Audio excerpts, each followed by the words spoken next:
मेरे हुजरे में नहीं कहीं और पर रख दो, आसमां लाए हो ले आओ जमी पर रख दो। नमस्कार साथियों, अभी आप सुन रहे हैं आरजे राघव के साथ programme guest of the day, जिसमें हम मुलाकात करते हैं अपने ही अंचल के किसी खास मेहमान से। और आप शुरू की पंक्तियों से समझ गए होंगे कि आज हमारे बीच जो है उनसे हम बात करने वाले हैं ज़मीन के विषय में। और जब भी हम ज़मीन जायदाद की बात करते हैं तो हमें याद आती है सबसे पहले पटवारी की। तो आज हमारे बीच स्टूडियो में मौजूद हैं एक पटवारी जी। आपका नाम है श्री भागवत प्रसाद कश्यप। आपसे जानेंगे पटवारियों की जिम्मेदारियों के बारे में और किसानों की समस्याओं के बारे में बहुत कुछ। तो चलिए करते हैं प्रोग्राम की शुरुआत और स्वागत करते हैं आज के हमारे गेस्ट श्री भागवत प्रसाद कश्यप सर का। स्वागत है कश्यप सर आपका हमारे इस programme guest of the day में। धन्यवाद राघव जी। सर, जैसा कि हम जानते हैं कि आपके ऊपर बहुत सारी जिम्मेदारियां रहती हैं, और सबसे पहले हम जानना चाहते हैं आपके पटवारी बनने के सफ़र के बारे में, क्योंकि कई लोग का सपना कुछ और रहता है, बन कुछ और जाते हैं। तो क्या आप शुरू से सोच रहे थे कि मुझे पटवारी बनना है, या किसी हालात की वजह से आप पटवारी बन गए? वास्तविकता तो यही है कि मैंने कभी सपने में नहीं सोचा था कि पटवारी बनूंगा करके। अच्छा। मैं भी सिविल सर्विस की तैयारी कर रहा था, साथ में और कुछ तैयारियां कर रहा था, मगर कुछ ऐसा हुआ कि वैकेंसीज निकल नहीं रही थी, और निकल भी रही थी तो उसमें सिलेक्शन नहीं हो पा रहा था। इसी बीच में पटवारी का एग्जाम निकला तो मैंने उसमें अप्लाई किया, हो गया, तो फिर अब माने चलिए पटवारी की नौकरी कर रहे हैं। अच्छा, तो ये कभी कभी ऐसा रहता है ना कि जैसे आप पीएससी की तैयारी कर रहे थे, सपना कुछ और रहता है, तो ये काम कैसे अलग है और कौन कौन सी जिम्मेदारियां होती हैं इसमें आपकी? पटवारी के रूप में तो बहुत सारी जिम्मेदारियां हैं हमारी। मान के चलिए किसी भी व्यक्ति के जीवन से लेकर मरण तक की जो दौर है उसमें पटवारी की कहीं ना कहीं अहम भूमिका जरूर होती है। कहीं ना कहीं हमारा विभाग पूरी तरह से इसमें लगा होता है। किसी गांव में अगर कोई बच्चा जन्म भी लेता है तो सबसे पहले उसको जाके मान के चलिए कोटवार के पास जैसे बताना पड़ता है कि हाँ हमारे यहाँ बच्चे ने जन्म लिया है, उसका नाम ये है, या किसी की मृत्यु भी होती है तो उसकी जानकारी भी देती है। तो मान के चलिए शुरुआत हमारे विभाग से होती है। और गाँव में जैसे रहते हैं, गाँव में आना जाना रहता है, तो भूमि से संबंधित या आय जाति निवास या किसी प्रकार के प्रमाण पत्र हों, उसमें अधिकांश में भूमिका पटवारियों की और हमारे विभाग की होती है। सर, हमें लगता था कि पटवारी मतलब केवल जमीन जायदाद की नाप जोख करना रहता है, और आपने तो इसमें बहुत सारी चीज़ें जोड़ दी कि जन्म प्रमाण पत्र, मृत्यु प्रमाण पत्र, इसकी भी जानकारी आपको रखनी पड़ती है। तो ये रखते अपने पास हैं, और यदि किसी को लेना हो तो जैसा आपने कहा कि कोटवार से मिलना पड़ता है, तो फिर पटवारी की क्या भूमिका होती है? इसमें पटवारी की भूमिका इस प्रकार से बोल सकते हैं, गांव में या कहीं भी बोलिए, जनता हमसे प्रत्यक्ष रूप से जुड़ी रहती है। उनको जानकारी का अभाव होता है। कई बार हमको उनको बताना पड़ता है कि आपके यहाँ अगर कोई जन्म ले रहा है या मृत्यु हो रही है तो बिल्कुल आप जाके कोटवार के पास हम नाम दर्ज कराएं। कोटवार के थ्रू फिर वो समझिए सचिव के पास जाता है, फिर वहाँ से वो अपना जन्म प्रमाण पत्र या मृत्यु प्रमाण पत्र तुरंत प्राप्त कर सकते हैं। ये हो गया। इसके अलावा जैसे अभी निर्वाचन वाला संबंधी काम होता है, जिसमें नाम का एंट्री करना, मतलब नाम जुड़वाना, जो वयस्क हो चुके हैं, किसी का नाम दूसरी जगह शिफ्ट करवाना या फिर नाम विलोपित करवाना, तो इसमें भी महत्वपूर्ण भूमिका रहती है, और जिसकी जानकारी अधिकांश लोग को नहीं होती है। तो अज्ञानता बस कई लोग नाम जुड़वाना है वो ही नहीं चाहते, और कहीं दूसरी जगह चले गए तो वहाँ नाम अपना शिफ्ट भी नहीं करवाना चाहते। तो इसमें कहीं ना कहीं हम लोग मध्यस्थता निभाते हैं।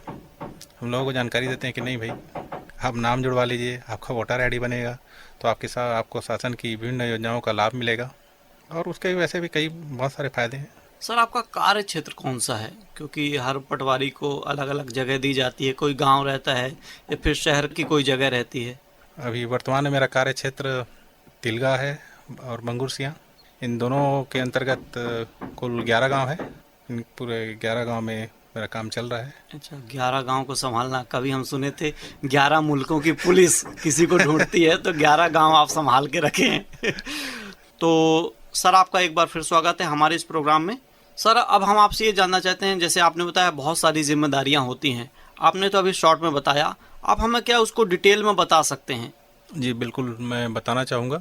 अधिकांश लोगों को भूमि संबंधी कार्यों के बारे में जानकारी नहीं होती है, तो उनको मैं बता दूं कि भूमि संबंधी कार्य के लिए कभी भी अगर आपको ज़रूरत पड़े तो निश्चित रूप से सबसे पहले पटवारी के पास जाइए, उनसे ज़मीन के बारे में जानकारी लीजिए।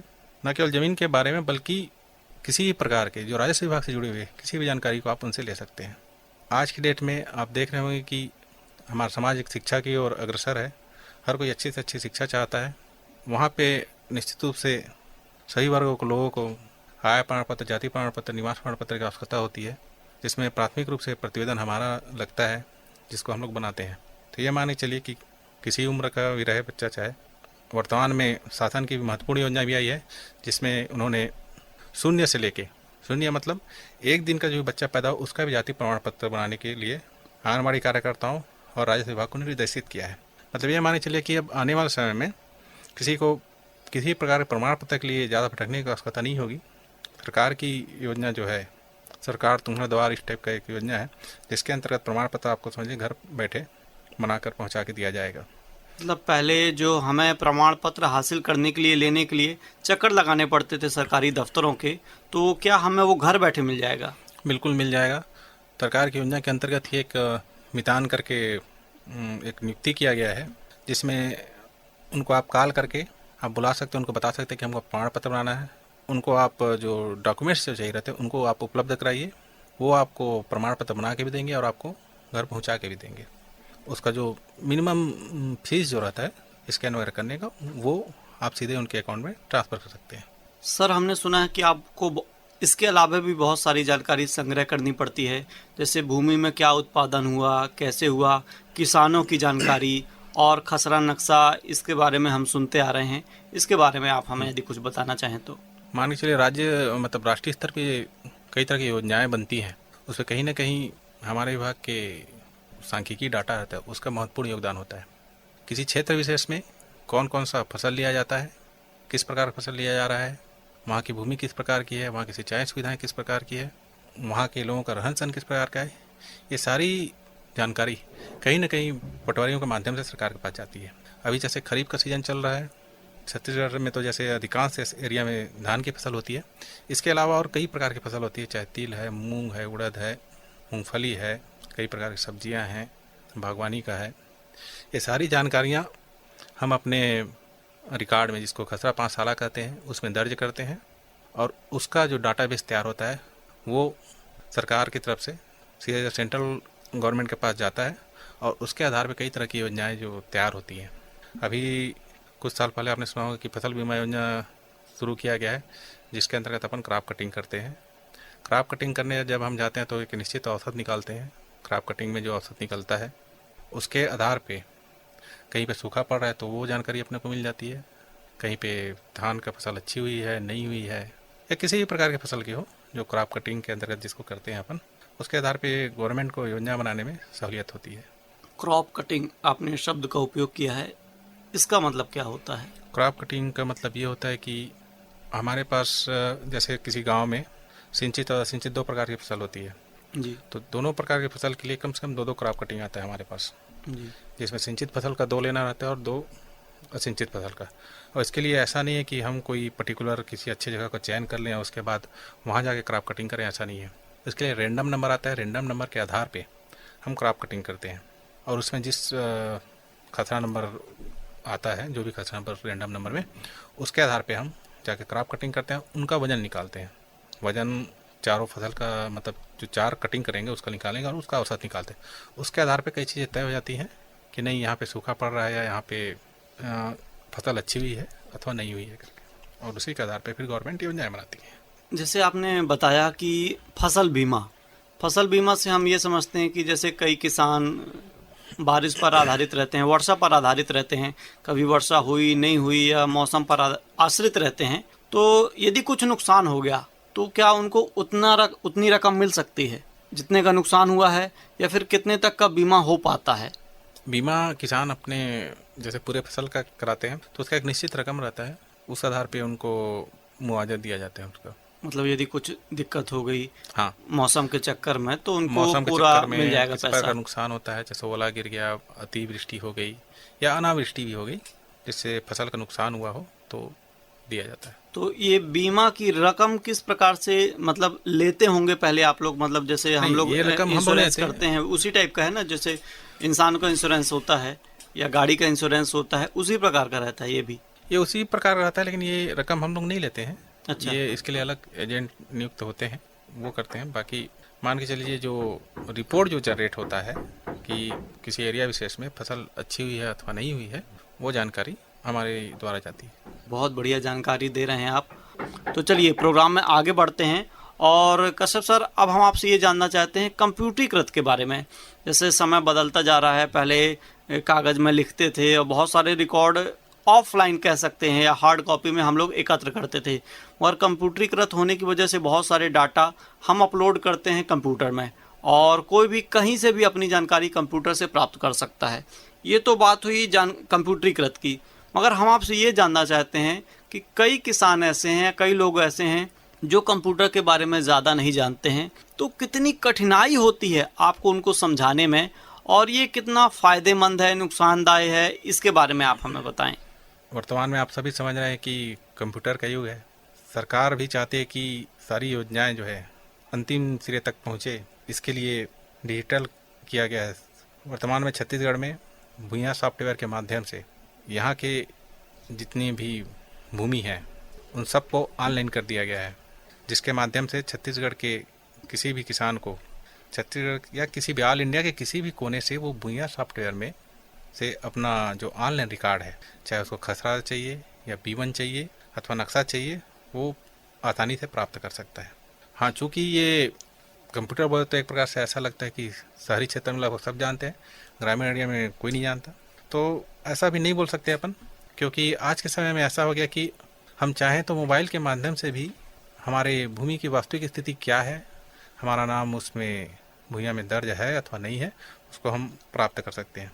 क्योंकि NIC के माध्यम से भूया सॉफ्टवेयर को ऑनलाइन किया गया है, साथ ही भूया ऐप भी दिया गया है जिसे आप प्ले स्टोर से डाउनलोड कर सकते हैं, और उसके द्वारा भूमि से संबंधित सारी जानकारी आप प्राप्त कर सकते हैं। जानकारी तो प्राप्त कर सकते हैं, मगर इसको अपलोड किया गया होगा, और आप लोग को कितनी कठिनाई होती है इस काम में, या पहले वाला काम अच्छा था या कंप्यूटरीकृत होने से ये वाला बढ़िया है? देखिए, समय के साथ चलना पड़ता है। ये वाला काम ज़्यादा अच्छा है, इसलिए अच्छा है क्योंकि इसमें हमने एक बार जैसे डाटा एंट्री कर दिया, उसके बाद ये हमेशा के लिए सेव हो जा रहा है, और इससे पब्लिक को भी भटकना नहीं पड़ रहा है। नहीं तो ऐसा है कि कभी खतरा भी होना चाहिए तो फिर पटवारी के पीछे जाओ, पटवारी को ढूंढो, और पटवारी के पास वास्तविकता बोला जाए तो बहुत सारी जिम्मेदारियां रहती है। वो एक समय में एक जगह उपस्थित नहीं हो पाते हैं, उनको कई तरह के कामों को देखना पड़ता है। मगर जब से डिजिटल हुआ है तब से ऐसा है कि जिनको भी अपने भूमि संबंधी जानकारी चाहिए, इवन उनको अपना रजिस्ट्री करवाना है या फौती नामांतरण करवाना है या किसी प्रकार प्रमाण पत्र बनवाना है, तो वो भी वो ऑनलाइन कर सकते हैं। आप ऐप के माध्यम से कहीं से भी अपनी जानकारी डाउनलोड कर सकते हैं। और निश्चित रूप से अभी जो चल रहा है वो बहुत ज़्यादा अच्छा तो नहीं बोल सकता, लेकिन धीरे धीरे बहुत ही अच्छा हो जाएगा। आने वाला समय निश्चित रूप से भूया सॉफ्टवेयर के लिए उज्जवल ही होगा, और जिससे आम जनता को काफ़ी सारी सुविधाएं होंगी। तो सर, ये सुविधाएं तो हो गई आम जनता के लिए, मगर पटवारी जो अभी नई नियुक्ति हो रही है उसमें तो कह देते हैं PGDC ज़रूरी है, कंप्यूटर का 1 वर्ष का डिप्लोमा ज़रूरी है, मगर जो पहले आ चुके हैं उनके लिए कितनी समस्या होती होगी, क्योंकि उनको नए तरीके से काम करना पड़ता है। हाँ, जाहिर सी बात है, इसमें समस्याएं हो रही हैं, कई तरह की समस्याएं आती हैं। हमसे भी कई सीनियर लोग हैं जिनको आज तक ठीक से कंप्यूटर का ज्ञान नहीं आता है, तो उनको दूसरे के ऊपर आश्रित रहना पड़ता है। और हमें बोला जाए तो हमारे सामने एक बहुत बड़ी समस्या अभी एक और आ रही है कि जो भूया सॉफ्टवेयर है ये अभी प्रारंभिक अवस्था में है, माने चलिए। इसमें अभी भी बार बार कई तरह के बदलाव किए जाते रहते हैं, जिसके कारण हमें भी काफ़ी सारी परेशानियों का सामना करना पड़ता है, जिसके लिए हम शासन को अवगत भी करते हैं कि सर ये ऐसा कर रहे हो तो ऐसी समस्याएं आ रही हैं। और न केवल ये समस्या हमारे लिए होती है, बल्कि ये समस्या पब्लिक के लिए भी बढ़ जाती है। वर्तमान समय बोलूँ तो जैसे अभी धान खरीदी का सीजन चल रहा है, धान खरीदी का सीजन चल रहा है। अभी कुछ दिनों पहले भूया सॉफ्टवेयर में कुछ ऐसा बदलाव किया गया है कि हमने जैसे गिरदावरी करना था, गिरदावरी मतलब फसल की एंट्री करना रहता है कि जितने भी खतरा नंबर वगैरह है, भूमि है, उस पर कौन कौन सी फसल दर्ज की गई है, उसको हमने दर्ज कर दिया, ऑनलाइन ही दर्ज किया है। अब चूँकि किसानों को धान बेचना है, तो धान खरीदी केंद्र जो सोसाइटी होता है वहाँ पे भी एक सॉफ्टवेयर चलता है।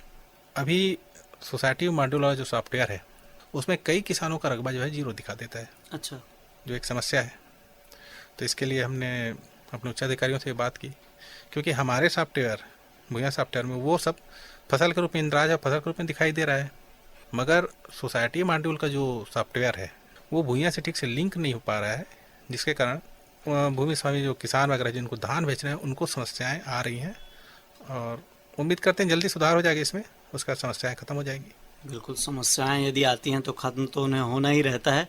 और सर, जैसे आपने बताया था कि 11 गांव आप संभालते हैं, तो बहुत मुश्किल होता है, क्योंकि एक जगह रहना और 11 जगह रहना ये तो संभव हो ही नहीं सकता कि आप 11 जगह उपस्थित रह पाएँ।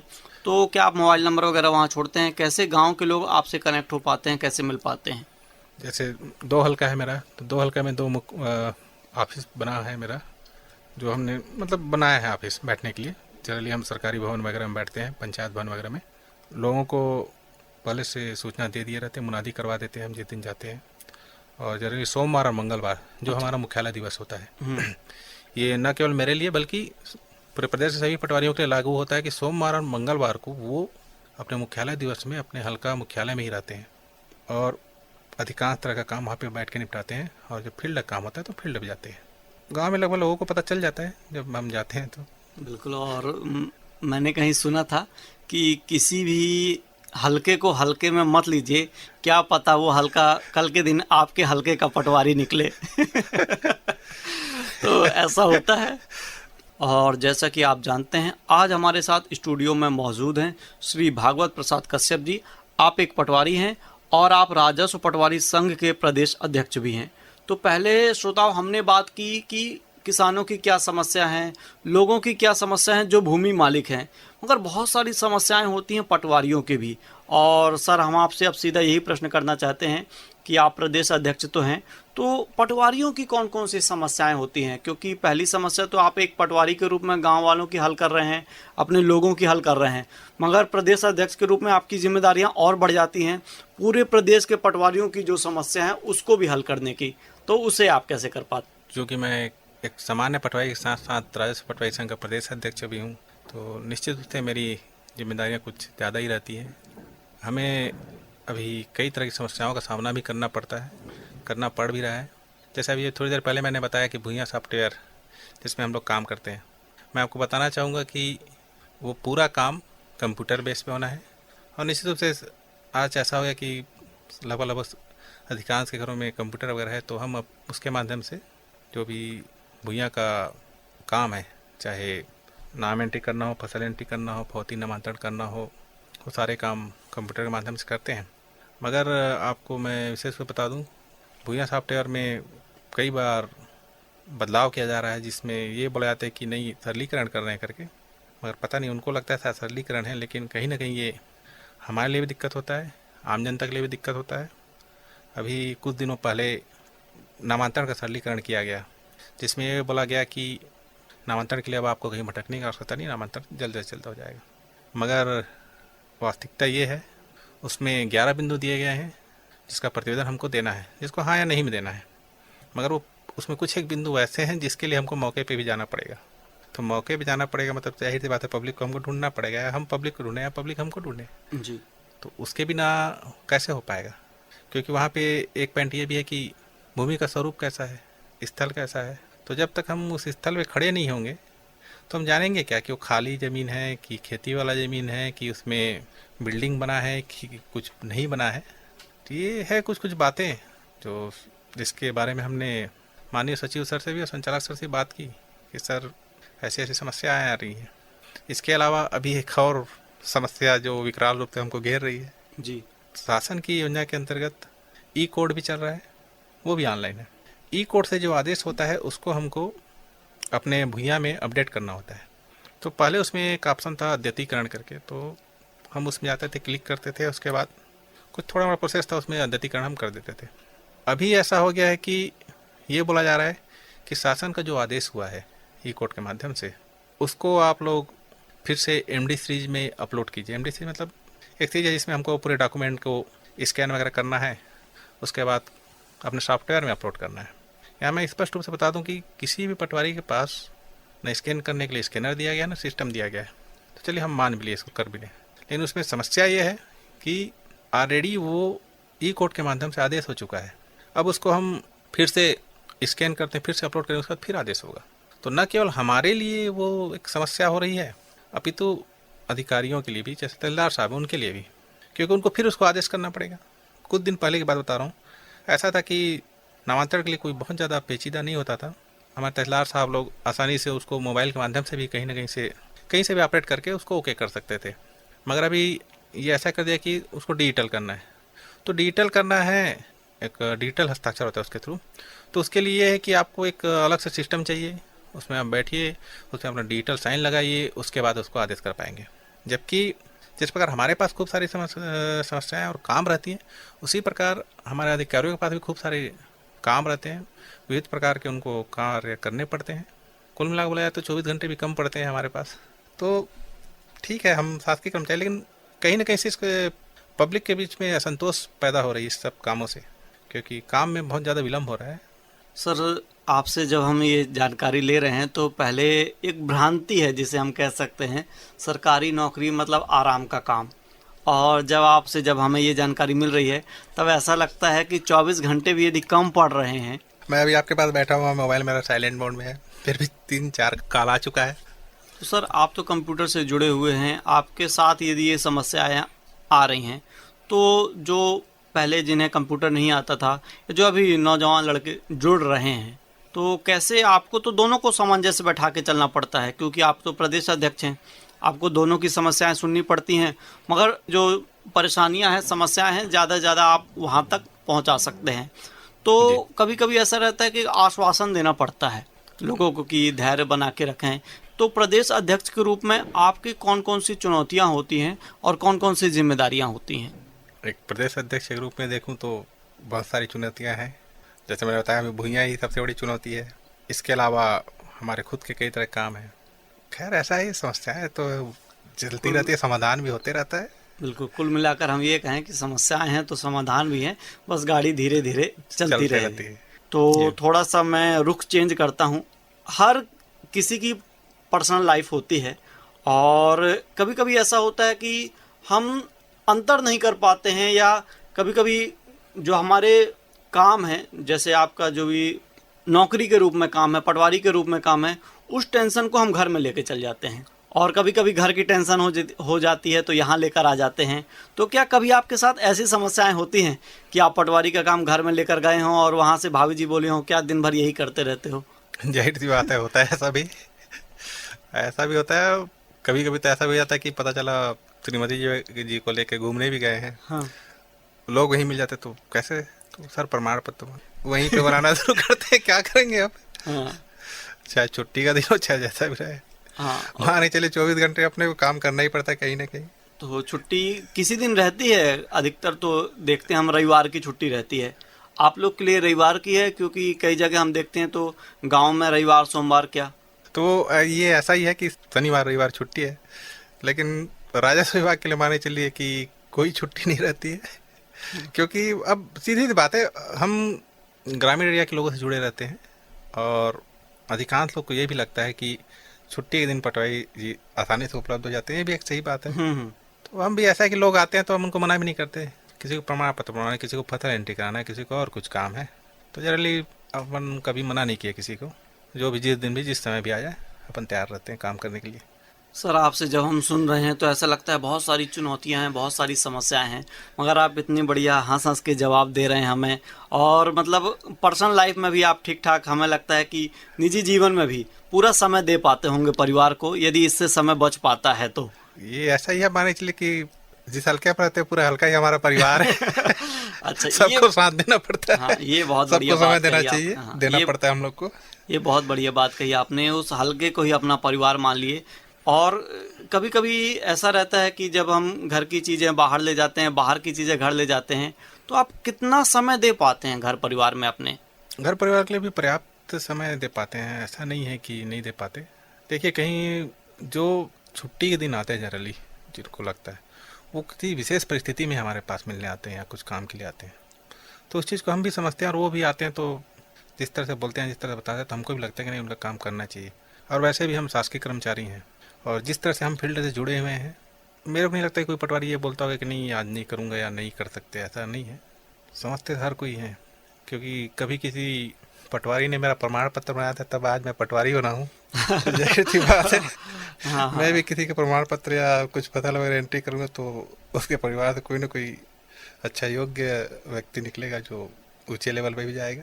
बिल्कुल, ये बात बहुत बढ़िया कि जब तक खुद के ऊपर ना बीते तब तक लोग परेशानियां समझते नहीं है दूसरे की, कि सही जो है। तन लागे वो तन जाने, को न जाने पीर पर आई। कभी कभी ऐसा होता है। और कई पटवारी लोग भी हमारे इस प्रोग्राम को सुन रहे होंगे, तो कुछ लोग बहुत तनाव में रहते हैं। तो हम जैसा आपसे बात कर रहे हैं, ऐसा लग ही नहीं रहा है कि आप किसी तनाव को तनाव के रूप में लेते हैं, बल्कि एक चैलेंज के रूप में लेते हैं। तो आप उसको कैसे कर पाते हैं? और यदि कोई ऐसा सरकारी कर्मचारी कोई काम करना चाहता है, तो आप उन्हें क्या सलाह देना चाहेंगे? काम जितना भी रहे, तनाव तो लेना ही नहीं चाहिए। अगर आप तनाव आपको अगर हो रहा है तो वाकई में आप निश्चित रूप से फील्ड में उतर के देखिए। जब आप किसी किसान को दोपहर 12 बजे खड़े धूप में फसल काटते देखेंगे, उसको जब देखेंगे तो आप निश्चित रूप से माने चलिए आप अपना सारा तनाव भूल जाएंगे। हम एक शासकीय कर्मचारी, हमको तो तनख्वाह मिलता है, लेकिन वो जो किसान है जिसने मेहनत किया है, वो जब फसल काटने जाता है, जब आप जाके देखेंगे फील्ड में, तो कई बार ऐसा होता है पूरा पूरा परिवार फसल काट रहा है। आह, तो वो सब चीज़ को अपन नज़दीक से देखते हैं, तो नज़दीक से देखते हैं तो कहीं ना कहीं हमको भी लगता है कि नहीं, इनके सामने तो हम कुछ नहीं है। तो एक और गाना भी वो था ना हमारे कि मालिक है, समझिए, हम उनके नौकर हैं। जी, और किसी ने कहा, आपकी बातें सुनकर मुझे लग रहा है एक गाना था कि दुनिया में कितना गम है, मेरा गम कितना कम है, लोगों का गम देखा तो मैं अपना गम भूल गया। ये सही बात है। तो बिल्कुल आप इसी अंदाज में चलते जा रहे हैं। और सर, बहुत सारे बच्चे तैयारी करते हैं पटवारी बनने की, और समय तो बहुत बाद में वैकेंसी निकलती हैं। तो आप उन्हें क्या सलाह या संदेश देना चाहेंगे, कैसी वो तैयारी करें ताकि आगे आने वाले समय में इस एग्ज़ाम को पास कर पाएँ? और यदि पास कर पाते हैं तो अपना मेंटल लेवल कैसा रखना चाहिए? कि क्योंकि आप तो जैसे बताए इतनी सारी चुनौतियां हैं, तो कभी कभी ऐसा लगता है कि ये नौकरी ख़राब है या इसमें जाऊं कि नहीं जाऊं, मगर बेरोजगारी बढ़ते हुए लोग जाते हैं। तो वो जाएंगे, क्या तैयारी करना चाहिए? और यदि पास होते हैं उसके बाद आप क्या उन्हें करना चाहिए? इसके लिए मैं एक ही चीज़ बोलना चाहूँगा कि वाकई में जिसको ज़मीन से लगाव है, आम जनता से लगाव है, उसके लिए ये पद बहुत महत्वपूर्ण हो जाता है। क्योंकि कहीं बैठकर किसी के क्रियाकलाप का आकलन करना और फील्ड में उतरकर वहाँ पे जाकर देखना और उसके क्रियाकलाप का आकलन करना, बहुत अंतर होता है। ये पद मतलब प्रत्यक्ष रूप से जनता से जुड़ा हुआ है, जिसमें हमारे पास हर तरह के लोग आते हैं, न केवल भूमि संबंधी समस्याओं को लेकर, बल्कि अपनी निजी समस्याओं को लेकर भी कई बार हमारे पास आते हैं और हमसे चर्चा करते हैं कि हमारे घर में ऐसा हो गया है, वैसा हो गया है। कहीं ना कहीं वो आपसे बहुत ज़्यादा जुड़ाव महसूस करते हैं, तब वो अपनी बातें बता पाते हैं। और मैं ये बोलना चाहूँगा, जो तैयारी करना चाहते हैं पटवारी पद के लिए, उनको निश्चित रूप से पद की योग्यता तो आपको पता ही होगा कि 12वीं पास चाहिए, कंप्यूटर चाहिए, लेकिन मैं उससे ज़्यादा बड़ी योग्यता ये मानता हूँ कि उसके मन में खुद में होना चाहिए कि नहीं, मैं ये पद क्यों चाहता हूँ, क्यों करना चाहिए। अगर वाकई में आप ग्रामीण क्षेत्र में जुड़ना चाहते हैं, वहाँ के चैलेंज को स्वीकार करना चाहते हैं, तब आप पटवारी के पद पे चाहिए। समाज सेवा करना चाहते हैं तो पटवारी के पद पे चाहिए। कहीं ना कहीं एक समाज सेवा भी है, भले उसके बदले में हमको सरकार तनख्वाह देती है, लेकिन कुल मिला बोला जाए तो मज़ा आता है फील्ड में काम करने में, लोगों से मिलने में। कई प्रकार के लोग मिलते हैं, रोज़ सैकड़ों लोगों से मुलाकात भी हो जाता है। बहुत बढ़िया आप बता रहे हैं हमें। तो सर, अभी आपने जैसे बात कही कि लोग अपनी समस्याएं आपको बताते हैं, और अधिकतर हम देखते हैं कि ज़मीन का विवाद एक ऐसा विवाद है कि कहा जाए पूरी महाभारत हो गई ज़मीन को लेकर के।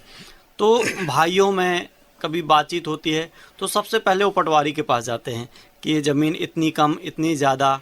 तो ऐसी समस्याएं क्या आपके पास कभी आई हैं, और आपने कैसे उसका निवारण किया? हाँ, इस तरह की समस्याएं भी आती हैं हमारे पास। जनरली हमने एक चीज़ देखा है, किसी परिवार में जब विवाद होता है तो वो उनके बीच में आक्रोश इतना ज़्यादा रहता है कि वो एक दूसरे की बात को सुनना नहीं चाहते।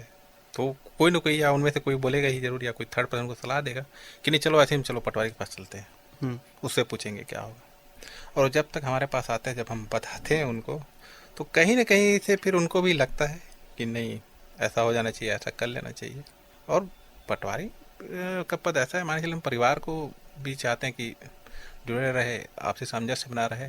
लोग जो ज़मीन के बारे में लड़ते हैं, अधिकांश कहीं ना कहीं उनको जानकारी का अभाव होता है, चाहे सीमांकन के संबंध में हो, चाहे भूमि के कम ज़्यादा होने के संबंध में हो।